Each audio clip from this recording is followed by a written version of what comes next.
So the people departed. So Rehoboam is faced with this group, this group of representatives who are coming and asking him to reduce the relax the taxation and the forced labor that they are having to endure. And there is something of an implied threat, if you will, in verse 4, where he says, lighten this hard service, and we will serve you. You know, it's sort of there's an if, there's an implied if there. If you'll reduce this burden, we'll serve you. But if you don't, then you're going to bear the consequence. Rehoboam now takes 3 days to consider. He turns first to his father's counselors. Then in verse 6, King Rehoboam consulted with the elders who had served his father Solomon while he was still alive, saying, how do you counsel me to answer this people? Then they spoke to him, saying, if you will be a servant to this people today, and will serve them and grant them their petition, and speak good words to them, they will be your servants forever. And so here was some fairly sound advice. Here is these elders who suggest to him that he could be a servant to these people. He needs to relent. He needs to refrain from this autocratic power he's been given. And if he does so, if he'll relent a bit, he'll gain the loyalty of these northern tribes. But it's interesting, though, then he turns to the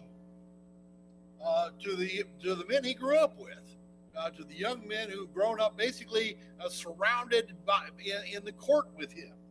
This would be all of the young men who had been his counselors, who would have been his compatriots as he's growing up. And so he asked them, what counsel do you give? And there is, by the way, even in the Hebrew, a little bit of emphasis on the word you. There's in that Hebrew word, it is an emphatic version. We don't have that in our language. We use voice inflection and things like that to emphasize. But in their writings, the Hebrews had basically a form of the word you that indicates an emphatic use of it. And so he's asking, how do you young guys, how do you say that we should answer this? And he says, and notice what he says here. He says, thus,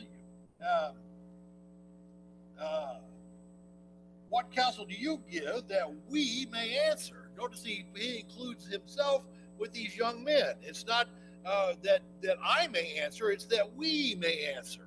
And so he's kind of bringing them inclusively into his circle, if you will, to give this answer. And so you get a sense here that Rehoboam's already kind of decided what answer he wants. He's already sort of fishing for the response he wants to hear, just in the way he's using the language. He's giving that sense of what he wants to hear. And the young men who grew up with him spoke to him, saying, thus you shall say to the people who spoke to you, saying, your father made our yoke heavy, but you shall make it lighter for us. But you shall speak to them, my little finger is thicker than my father's loins. Whereas my father loaded you with heavy yoke, I will add to your yoke. My father disciplined you with whips, but I will discipline you with scorpions. You kind of understand a little bit of Rehoboam's situation here. On the one hand, if he's as pointed out by these older counselors, the elderly counselors, if he goes along that line and he's conciliatory to the northern tribes, they're going to serve him, and they will take that relief that he offers as a sign that he does in fact care about his people. I skipped over a page. Yeah, I forgot to tell you this. Rehoboam, let me back up a minute. Rehoboam, by the way, his name means the people are enlarged, or another translation of that is one who sets the people free. And this was perhaps, some think, a signal from Solomon for the hopes of his people. Again, it's interesting that Rehoboam has been called by Israel to Shechem. Shechem is in Ephraim. It's, again, 30-some miles northwest of Israel. David, if you recall, had been crowned in Hebron. which is in Judah. Um, and Solomon had been coronated in Gihon, which is right there by Jerusalem. So all of that activity there in Judah, now they call Rehoboam, though. We want you to come to Ephraim and meet us there. The fact that the meeting is in Ephraim, indicate with Jeroboam acting as spokesman, indicates that these northern tribes are not in a mood to take no for an answer. They're calling Rehoboam. They're insisting that he meet on their turf, if you will. He's to meet there to meet on the ground of their choosing. And given the fact that it is at this place that is outside of the territory of Judah, which would have been Rehoboam's home base, if you will, suggested no, they're not willing to listen to no for an answer. Rehoboam again is kind of on the horns of a dilemma a little bit, though, because on the one hand, if he is conciliatory, he'll gain the northern tribes, but the young men are counseling him, no doubt, if you relent, if you give up any of your authority now, then you'll appear weak for the rest of your reign. You're going to be unable to get anything done for the rest of your reign. And so that is sort of their indication here. And so he replies to the people following the advice of these young men. He speaks to them harshly, as you heard. Then Rehoboam and all the people came to then Jeroboam and all the people came to Rehoboam on the third day, as the king had directed, saying, "Return to me on the third day." The king answered the people harshly, for he forsook the advice of the elders which they had given him, and he spoke to them according to the advice of the young men, saying, "My father made your yoke heavy, but I will add to your yoke. My father disciplined you with whips, but I will discipline you with scorpions." And so the king did not listen to the people, for it was a turn of events from the Lord, that he might establish his word, which the Lord spoke through Ahijah the Shiloanite to Jeroboam the son of Nebat. So again, all this is according to the plan of God, that this is all taking place. When he says, "I'll discipline you with scorpions," a couple of ideas on that. One idea is that the scorpions literally means the animal, the arachnid that can sting. The other idea, though, is that there was a type of whip that was used, a particularly cruel type of whip called the scorpion, that consisted of leather thongs, but it was embedded with sharp barbs, and would rip the flesh of a man that was struck by it. So there is some idea that he might have meant one or the other. We're not sure which, but either way, it was fairly severe. This reply, though, of course, infuriates the people of the northern tribes. They're infuriated. They reply in verse 16, "When all Israel saw that the king would not listen to them, the people answered the king, saying, 'What portion do we have in David? We have no inheritance in the son of Jesse. To your tents, O Israel. Now look after your own house, David.' So Israel departed to their tents." Now this is the same, interestingly enough, this is the same war cry and declaration that was made by Sheba in his revolt against David. We find that over in 2 Samuel 20 and verse 1, and it is the same thing again. It tells us a little bit something about the underlying political tensions within Israel, that there was a tension between the tribes of the north and those of the south. Judah, where it was located, was in hill country. It was Jerusalem, of course, was built right on the border, essentially between Benjamin and Judah, but within the territory of Benjamin. But the land of Judah was this rather hilly country, and somewhat off the beaten path, if you will, a little bit, for most of the nations round about. they were somewhat insulated from the other nations. Ephraim, on the other hand, which is one of the main drivers of this, Ephraim is the land of Ephraim lies in some of the most fertile land of Israel and straddles the main roads going north and south out of Egypt and into Mesopotamia. And so Ephraim would have seen a lot of traffic moving through there. They would have been in considerable more risk from invaders than Judah was, and so there was this ongoing tension between them. And of course, when Sheba revolted against David, you remember when we discussed that when David had the revolt from Absalom, and at the same time Sheba decides to revolt up in northern Israel, and so now David has got to both contend with the revolt from his son Absalom and also from this man Sheba who's up north. And David even considers this revolt from Sheba to be more a greater danger than the revolt from his son. Even though his son has chased him out of Jerusalem, David considers the bigger threat to be from Sheba.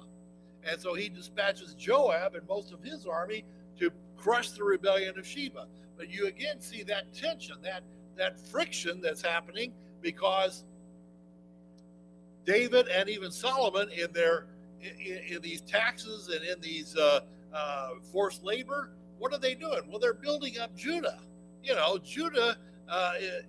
Jerusalem and Judah and its environs are becoming very nice, very well built, very pleasant. Where in the meantime, the forced labor is coming out of the rest of Israel, and so they're having to pay effectively for elaborate building projects by Solomon, mainly that's occurring in the central and southern part of Israel, while the northern part is in their view somewhat neglected. And so you begin to see that again, that political friction that's going on. And so you hear this battle cry, the same battle cry from Sheba, which would have been maybe a generation or more or two before, but now they're repeating it. If David's not going to do anything for us, we don't need David. Is the bottom line there? And verse 17, but as for the sons of Israel who lived in the cities of Judah, Rehoboam reigned over them. So those cities remained loyal to them. Well, yeah, because Judah was sort of the favored state at this time. And so naturally those folks would have seen their allegiance stay with Rehoboam, while the rest of the nation really didn't have anything to do with Rehoboam. And now Rehoboam compounds it by doing something remarkably stupid. He seems to be oblivious. He seems to be oblivious to the danger that he's in. And so then Rehoboam sent Doram, who's called Hadoram in 2 Chronicles 10, but it's the same guy, who is, it says, over the forced labor. Basically, he was the slave master. He was the slave master. Now, basically, Rehoboam sends him out saying, all right, we're done here. Let's go put these people back to work. And he doesn't realize that they're mad as hornets. For whatever reason, he's just, it's just obscure to him that they're furious with him. And so they send Adoram out, and what happens? And all Israel stoned him to death. Whoops. You want to start a revolution, that's one way to do it. Get the guy who's, if you took the main tax collector and stood him against the wall and shot him, I guess that'd be a pretty good signal that, the revolution's on, which is sort of what was happening here. We're not doing this anymore, is Israel's response to Rehoboam. And Rehoboam made haste to mount his chariot and flee to Jerusalem. You bet he got out of town in a hurry. You bet he got out of Shechem in a hurry. Now he's suddenly awake to the fact that these guys are going to try and kill me. And I need to get back to my home base and be safe. And so he flees back to Jerusalem. And says, so Israel has been in rebellion against the house of David to this day.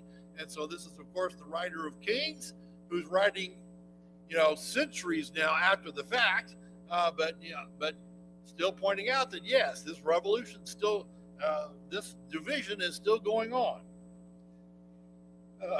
Verse 20, it came about that when all Israel heard that Jeroboam had returned, they sent and called him to the assembly and made him king over all Israel. None but the tribe of Judah followed the house of David. I'm really not sure why they don't mention Benjamin here, because Benjamin also went with the house of David. It may be that Benjamin was so relatively small that they sort of got incorporated into the house of Judah or into the tribe of Judah. We know that Judah and it was primarily Judah in the south, and because of their isolated location, they were able to maintain a degree of safety for a period of time. In the meantime, you see that the northern tribes are going to go with Jeroboam. Verse 21, now when Rehoboam had come to Jerusalem, he assembled all the house of Judah and the tribe of Benjamin, 180,000 chosen men who were warriors, to fight against the house of Israel, to restore the kingdom to Rehoboam the son of Solomon. So what do you do in a civil war? You assemble your army and you march against the enemy. So that's exactly what Rehoboam proposes to do with 180,000 chosen troops. And this number is probably not an exaggeration, because we know when the earlier numbering of Jerusalem of Judah was done, they had 500,000 men. So raising 180,000 is not out of the possibility. But the word of God came to Shemaiah, the man of God, saying, "Speak to Rehoboam the son of Solomon, king of Judah, and all the house of Judah and Benjamin, and to the rest of the people, saying, Thus says the Lord, you must not go up and fight against your relatives, the sons of Israel. Return every man to his house, for this thing has come from me." So they listened to the word of the Lord and returned and went the way according to the word of God, a word of the Lord. A rather remarkable statement, fairly pedestrian language here. But imagine that scene. Imagine you're Shemaiah, who's going up to the king and his assembled army and basically saying, "No, y'all need to go home. Y'all need to stop this foolishness and go home." And they listened to him. It was like, "Oh, okay, well, we'll go home, I guess." It must have been a remarkable thing that these folks still had enough respect for the word of God and for this prophet to agree that, yes, all right, this is from God, and all right, we'll not go to war. We'll not contest this. Again, a fairly amazing circumstance here, as this one prophet basically calls off the counter revolution with a word. Really a fairly amazing turn of events if you think about it.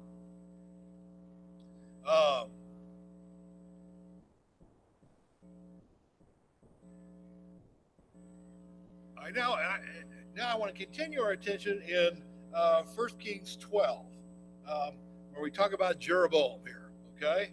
Because now happens an event or a set of events that will tarnish Israel for the rest of its history. I mean, this is literally the events that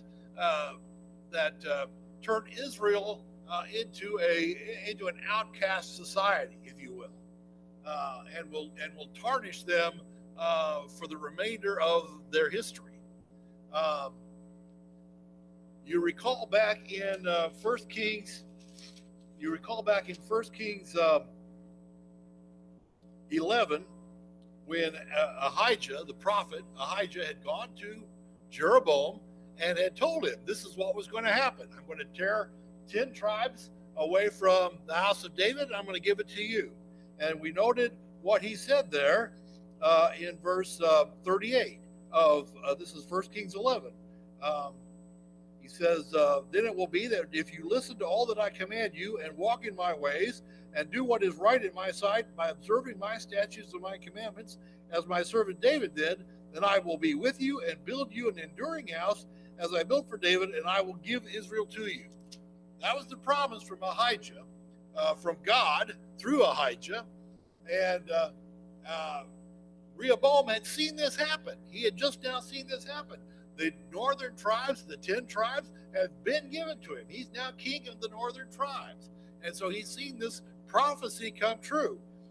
But what we find here is that Jeroboam effectively has a complete lack of faith in God. He has a complete breakdown of any faithfulness that he might have had toward God. Verse 25, then Jeroboam built Shechem in the hill country of Ephraim and lived there. And he went out from there and built Penuel. Jeroboam said in his heart, now the kingdom will return to the house of David. Look at the lack of faith. Look at the lack of faith that Jeroboam has here. God has promised him, if you'll follow my commandments, I'll establish your kingdom. God told him that. But Jeroboam apparently thinks he's smarter than God, and says in his heart, as it says here, the kingdom will return to the house of David. If this people go up and offer sacrifices in the house of the Lord in Jerusalem, then the heart of this people will return to their Lord, even to Rehoboam, king of Judah, and they will kill me and return to Rehoboam, king of Judah. I can't let them continue worshiping in Jerusalem, is what he's really saying, because if they do, they're going to end up turning back to Rehoboam, and they're going to kill me. And again, we see here what I believe is a complete lack of faith on the part of Jeroboam. He's been told what's going to happen, but no, in his own wisdom, in his own mind, he thinks, no, that can't be the way it's going to work. I've got to come up with a different solution. Verse 28, so the king consulted and made 2 golden calves, and he said to them, it is too much for you to go up to Jerusalem. Behold your gods, O Israel, that brought you up out of the land of Egypt. And he set one in Bethel, and he set the other one in Dan. Now this thing became a sin, for the people went to worship before the one as far as Dan. And so here we have these 2 golden calves. Why a calf? Well, the calf, that animal has been a symbol of sort of deity all through Egyptian time. We saw it when the Israelites came out of Israel. What kind of figure did Aaron make for them to worship? A golden calf.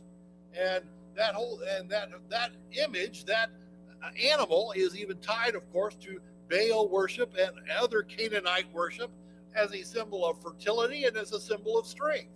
And so what they are doing is they are corrupting the worship of Jehovah by introducing these, as he says here, there some scholars, for example, believe that Jeroboam was really intending to continue to worship Jehovah, but just got off track, or just kind of made a mistake. Well, no, that is denied. That opinion is denied in verse 28. But he says, "Behold your gods." Notice it's plural there. Some have tried to say, "Oh well, he imagined as if Jehovah were riding on these animals or something like that. That these animals were the conveyance of Jehovah or something like that." No, these animals are in place of Jehovah. These images, these idols, are in place of, and they are to be worshipped as gods, according to Jeroboam. And what he has done is he has inculcated the Canaanite worship of some of their deities, and he's trying to essentially blend it together with the worship of Jehovah. Well, it won't work, of course. Jehovah won't stand for that.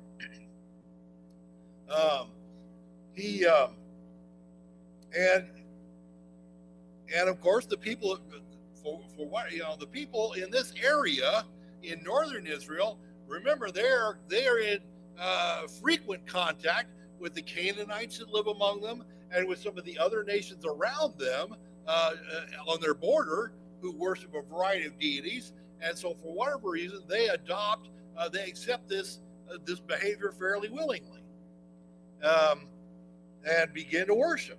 Um, uh, Verse 31, he made houses on high places, and he made priests from among all the people who are not of the sons of Levi. Jeroboam instituted a feast in the 8th month, on the 15th day of the month, like the feast which was in Judah. This was been the Feast of Tabernacles. The Feast of Tabernacles is in the 7th month, and so no, he sets up a feast the following month in the 8th month. And again, why a month later? The speculation is that in the northern tribes, the harvesting was done a little later because of the seasonality of the area, and so therefore the 8th month would have been a more of a harvest month than the 7th month was in southern kingdom, and so therefore he's going to institute it the month later. But it's going to be essentially a duplicate of, or a copy of, a poor copy, if you will, but a copy of the Feast of Tabernacles. And he went up to the altar, and thus he did in Bethel, sacrificing the calves which he made, and he stationed in Bethel the priests of the high places which he had made. Then he went up unto the altar which he had made in Bethel on the 15th day of the 8th month, even in the month which he had devised in his own heart. And he instituted a feast for the sons of Israel and went up to the altar to burn incense. So we see not only is he setting up these false priests from among anybody, basically, who wants to be a priest? And if you raised your hand, bang, you can be a priest, whether you are of the tribe of Levi or not. In fact, better if you're not of the tribe of Levi. And so we find even the king Jeroboam is actually apparently himself physically offering the sacrifices or burning the incense.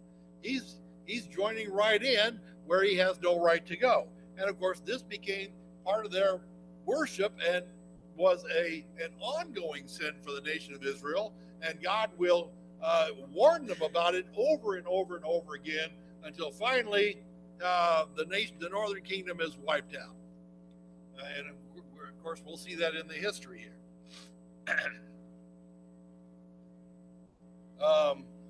We have in 1 Kings 13, this is only in 1 Kings 13 do we have the account of now this ongoing story about Jeroboam. The book of Chronicles, interestingly enough, the book of Chronicles now kind of breaks away from the northern tribes a little bit, and the Chronicles focuses on the southern kingdom and the house of David. And we'll mention the northern kingdom only to the extent that the events or the actions of the northern kingdom have some impact on what's happening in the southern kingdom. But by and large, the author of Chronicles ignores what's happening in the northern kingdom. I still think that the writer of Chronicles was Ezra, and I think he ignored the northern kingdom because at that point they were basically non-existent from his point of view. They had ceased to exist many years, centuries before, carried into captivity, and were effectively no longer an issue for his account. So he wanted in the restoration of the nation of Judah and the restoration of the worship of Jehovah, he focused on the southern kingdom. So you'll see very little going on with the northern kingdom in Chronicles. But 1 Kings continues on and gives this account that we have in chapter 13. It's the only source of this. Here is, now we have Jeroboam, and he's gone to his temple now at Bethel, where he's going to worship to these golden calves, and he's getting ready to burn this incense.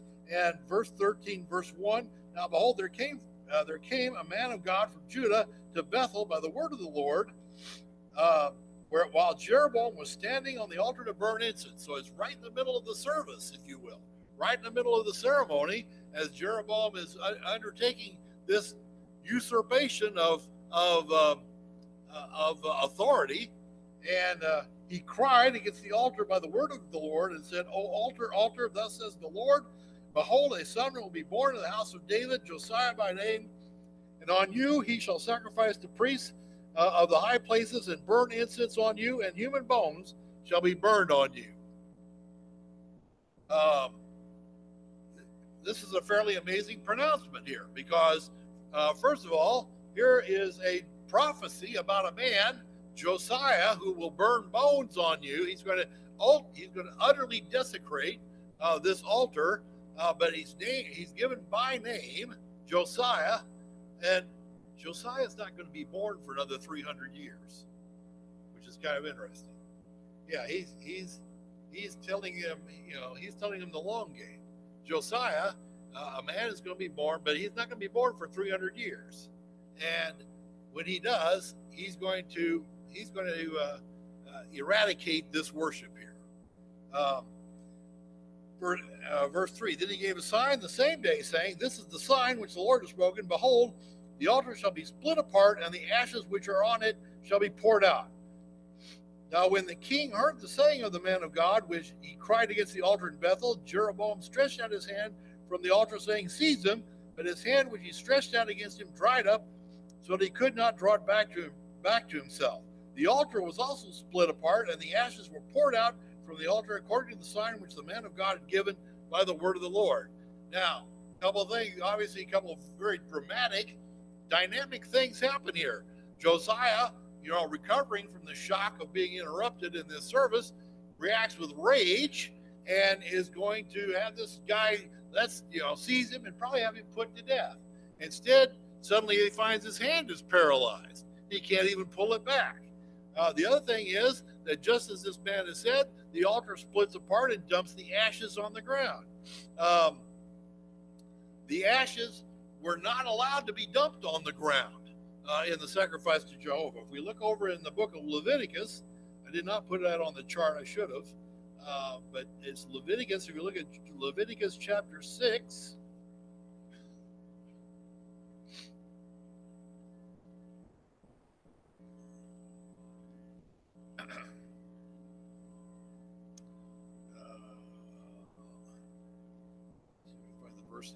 oh, here it is, verse 9.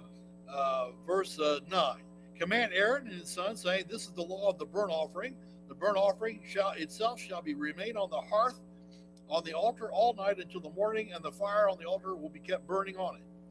The priest is to put his linen robe, and he shall put on undergarments next to his flesh, and he shall take up the ashes to which the fire reduces the burnt offering on the altar, and place them beside the altar. Then he shall take off his garments, and he shall put on other garments, and he shall carry the ashes out of the camp to a clean place. The fire on the altar shall be kept burning on it. It shall not go out, but the priest shall burn wood on it, and every morning, and they shall lay out the burnt offering on it, and offer up to the smoke of the fat portion of the peace offerings on it. So there was a law even concerning the ashes. The ashes were even considered part of the sacrifice, and the priest had a designated duty. He had to first change his clothes, and now he's going to gather up the ashes, and they have to be carried out carefully and disposed of in a clean place. You just don't dump the ashes anywhere. They had to be specifically carried away and put somewhere that was not defiled. If the ashes were dumped, just unceremoniously sort of dumped on the ground, the ashes were common, the ashes were defiled, and therefore the sacrifice was invalid. So this action of this altar splitting apart and the ashes dumping out on the ground was in effect God's way of saying, this sacrifice is invalid. This sacrifice is useless, and it becomes that symbol for him. And again, he tries to seize the prophet, but immediately his hand is dried up. He then appeals to the prophet. Notice the language there. Verse 6, the king said to the man of God, please entreat the Lord your God and pray for me that my hand may be restored to me. Notice the use of your God, not our God. The Lord our God, no, it's your God. Your God did this to me, if you will. And so the man of God entreated the Lord, and the king's hand was restored to him, and it became as it was before. Then the king said to the man of God, come home with me and refresh yourself, and I will give you a reward. But the man of God said to the king, if you were to give me half your house, I would not go with you, nor would I eat bread or drink water in this place. So it was commanded me by the word of the Lord, saying, you shall eat no bread, nor drink water, nor return by the way which you came. So he went another way and did not return by the way which he came to Bethel. And so here we see the end of this is that there is some, some degree of maybe a little bit of remorse on the part of Jeroboam. He's going to offer this guy a reward for getting his hand back. And you see what the prophet says. No, I'm not to stay. I'm not to stay here. I'm not to eat or drink. I'm not to even take the same road home. I've delivered my message and I'm leaving. Is basically what he says here.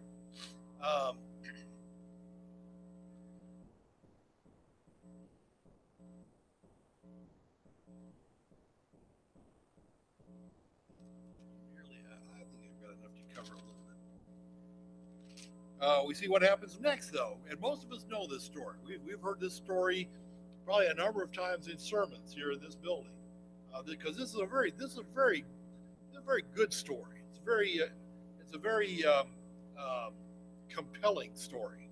We find out what happens here now. Verse 11.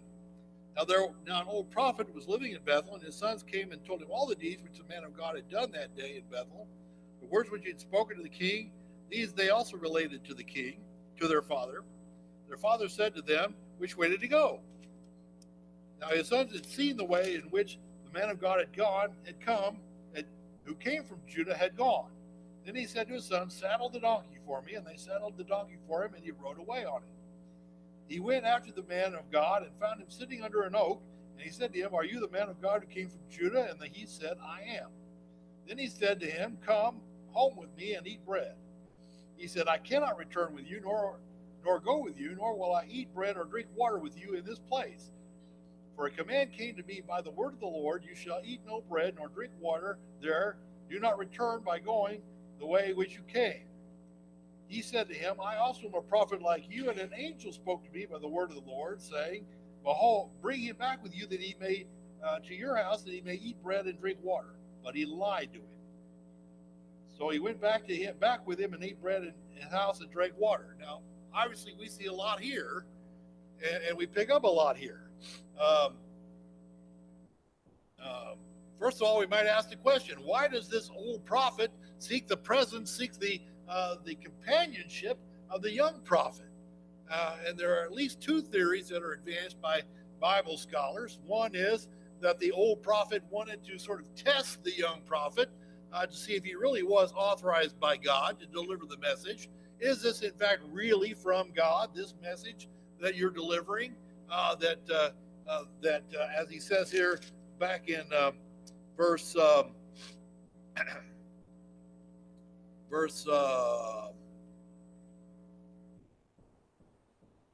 3 and so forth, that all this is going to happen, and basically prophesying about the ultimate destruction of Israel, of the northern tribes.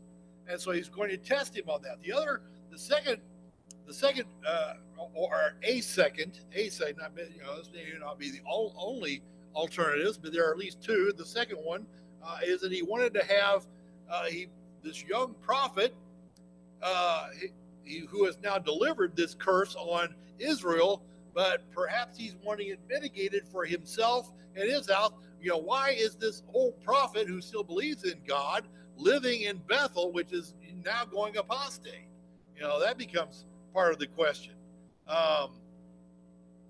It's also noted that here's this young prophet who, rather than returns promptly back to Judah, sits down and rests for a moment underneath an oak tree in a moment of carelessness. And that's another interesting thought to think about is, if God gives you an action to do it and get it done. Here's a guy who decides he's going to take a break in the middle of the job, and it ended up having bad consequences.